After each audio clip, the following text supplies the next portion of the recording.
Super Rugby Saturday games. There are 5 games on the Saturday.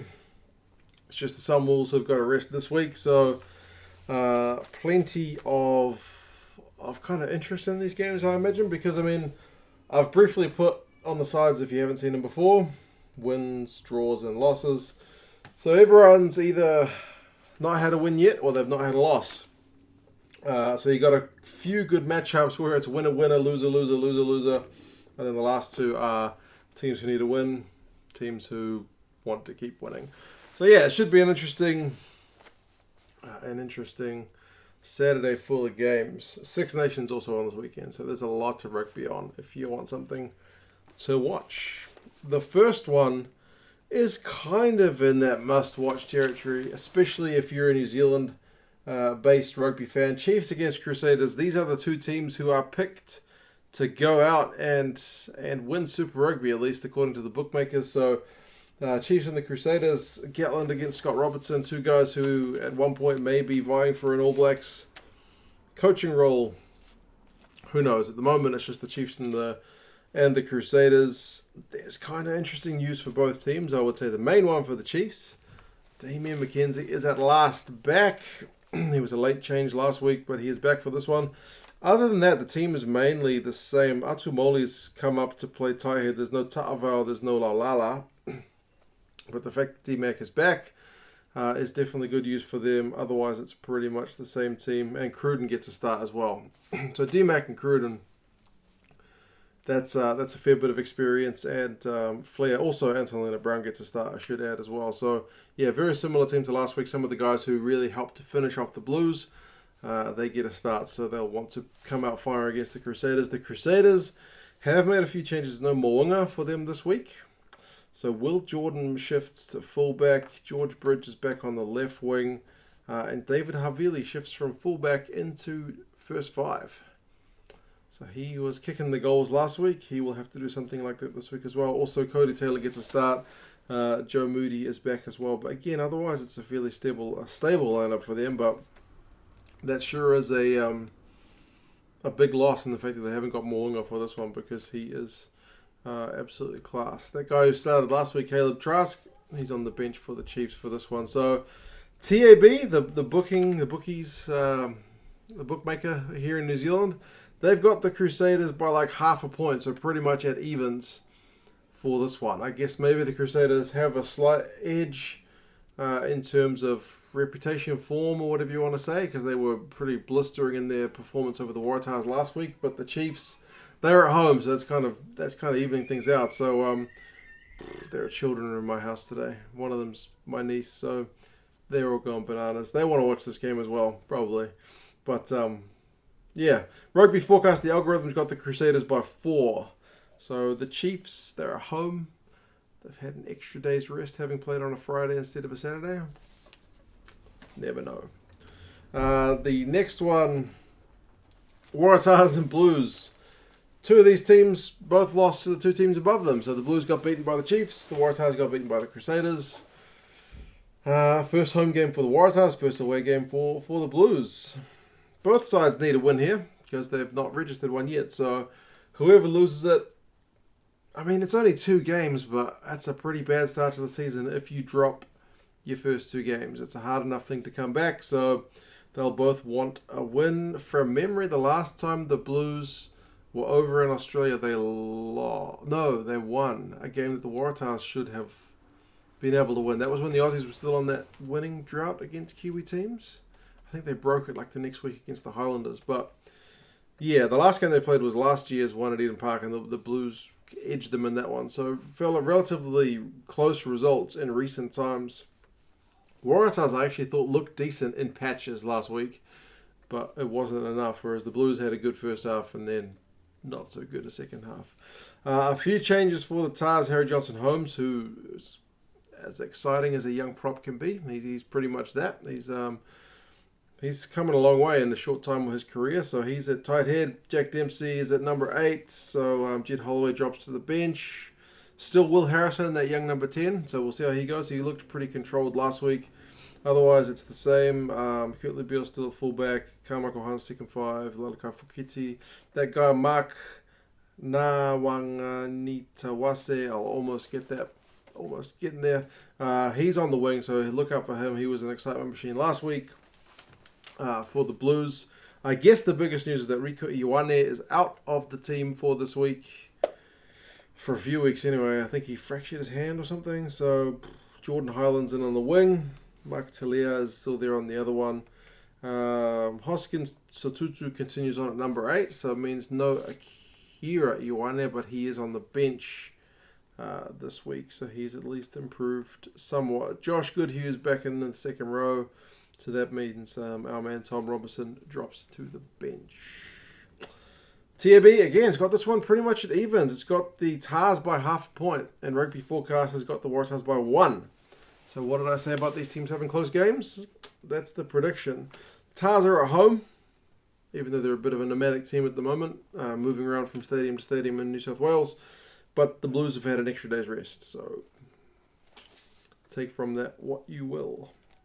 The next one, Lions Reds, again, a battle of the teams who couldn't get the job done last week.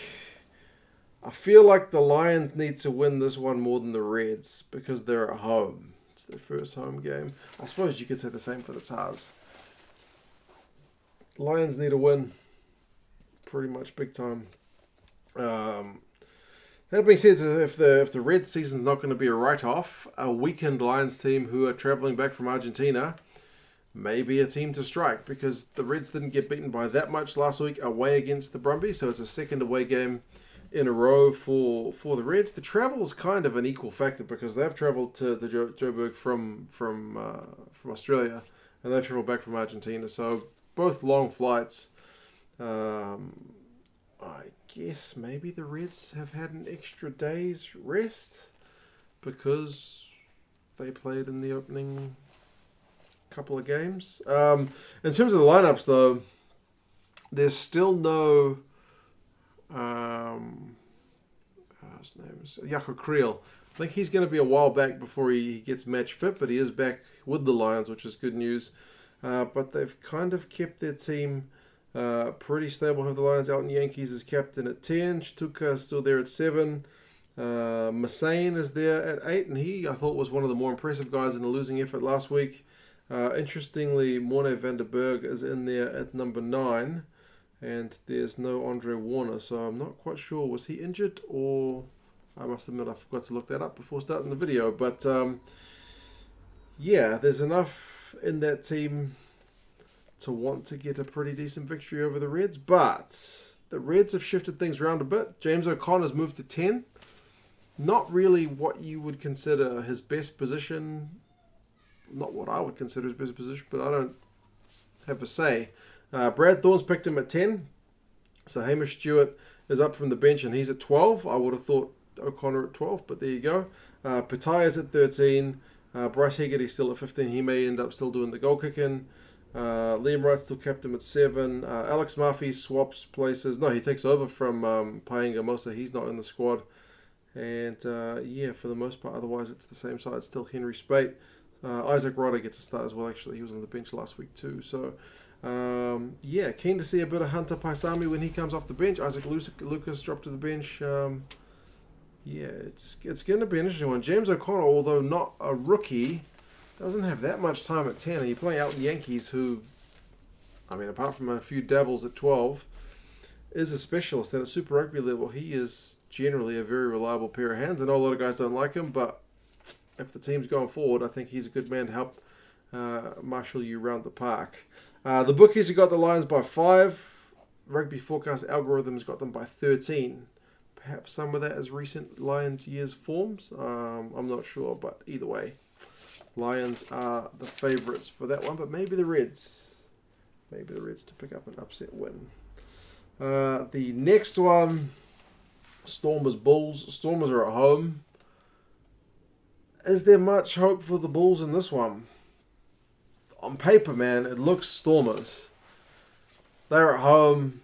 That being said, they've had a couple of injuries, which is pretty disappointing. Remember, this was the only game that I didn't watch in full last week, and apparently there was a bit of kind of argy-bargy going on between the Hurricanes and the Stormers guys, and the Stormers bore the brunt of that with a couple of long-term injuries to Sia Kolisi and to Bongi and Bonambi, so that's very disappointing because those are two excellent players, Springboks World Cup winners. So to lose them is going to be pretty disappointing. Skara Ntubeni, though, comes in a hooker. He's no slouch. Before he had that long layoff, was really kind of a player on the rise. Johan de Toy moves next to his brother, so he's at number 8. And the rest of the side seems pretty much stable. Damien Willems is still there. Sergio Peterson, Sanatla Kitsov, who was great last week. And Yako Kutsi as well. So keen to see how the Stormers team goes. The Bulls, did they make any changes? I think just Inyakane moving up from the bench. I think that's the only change to Porter Hammond's side. So he's kept pretty much the same team. They were one of the teams last week that didn't get well beaten. You know, the Bulls, they lost it. The margin kind of pushed out right at the end. And they've got, Inyakane, Vasaki, and Gaboka is a pretty good looking 4-pack. But, you got an all Springbok front row. Has Ntubeni played one game for the Springboks? No, Gerber, Ntubeni, and Kitsov. So that could well be where the game is won and lost. Kitsov actually captain in Kolisi's absence. But, yeah, how the front rows go up against each other will be pretty interesting. The bookies say Stormers by 9. The Rugby Forecast algorithm says Stormers by 6. Bulls are away, but they have an extra day's rest. Does that cancel each other out? Again, it is one to watch. I want to see Halant have a chance to run against Lades. Anyway, we'll see how that one goes. And the last one is the Waratahs against the Hurricanes. Very confidence-building performance from the Waratahs last week with Bonisia going off early. Miotti just absolutely running the show. And very disappointing from the Canes last week. Not even able to register a point against the Stormers. So I couldn't find out how long Bonisia is out for, but he's not on the bench for this one. So Miotti, who was really running the show, gets the start at 10. I'm not sure what the backup options for him are like. If any of you guys know, do let me know. But other than that, their team looks pretty stable. De La Fuente is in there at 12. The back three is Carreras, Cancellieri, and Boffelli, so that's class. I think overall it's a pretty stable team. Paulos and Petty made a really good combo last week. I look forward to seeing more of those guys together. But yeah, for the Canes, they've put Jackson Garden Bishop in at 10 because I think they probably needed a bit of a switch. So Fletcher Smith drops to the bench. Kind of makes sense after last week, so give someone else a crack. It's kind of a battle between those two guys to see who claims that 10 jersey.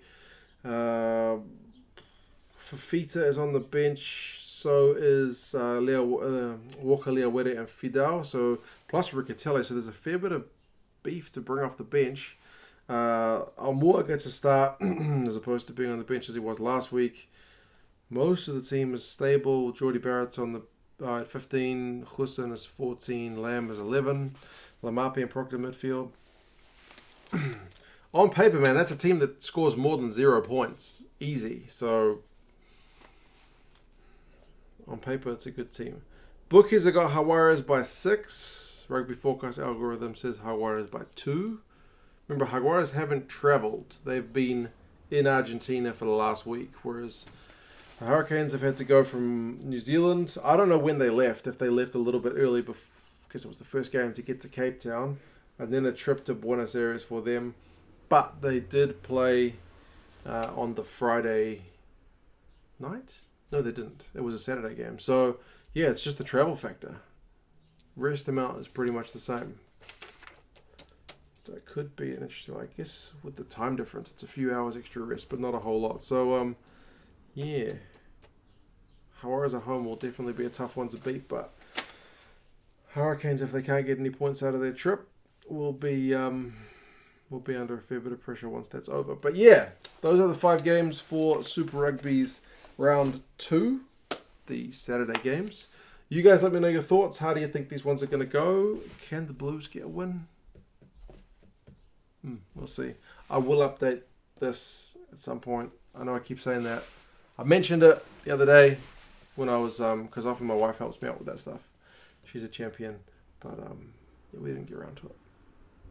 Anyway, guys, I'll talk to you soon. See you later.